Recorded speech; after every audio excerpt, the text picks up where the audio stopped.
వైఎస్ఆర్ జిల్లా లింగాల మండల పరిధిలోని గుణకనపల్లి, రామట్లపల్లి, చిన్నకూడల గ్రామాల్లో గురువారం రాత్రి వీచిన ఈదురు గాలులకు వందల ఎకరాల్లో అరటి పంటలు నేలమట్టమయ్యాయి.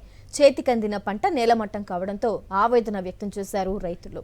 లక్షల్లో పెట్టుబడి పెట్టామంటూ తీవ్ర ఆవేదన వ్యక్తం చేశారు.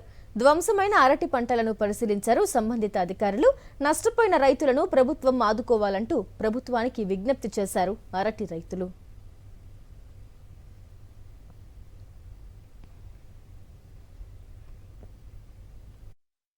వర్షం కారణంగా పూర్తిగా లాస్ అయినాము.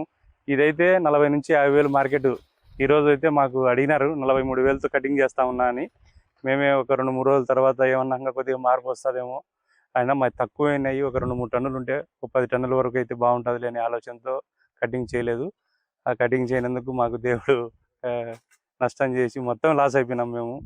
అది వచ్చి 2.5 ఎకరా పొలం. ఇది నాకు దాదాపు 4 నుంచి 5 లక్షల దాకా ఖర్చు అయింది. ఒక్కొక్క మొక్క వచ్చి 25 రూపాయలు. ఇది దీనికి అంతా పెట్టుబడి అంతా ఎత్తుకుంటే 4 లక్షల దాకా, 4 లక్షల నుంచి 5 లక్షల వరకు ఖర్చు అయింది.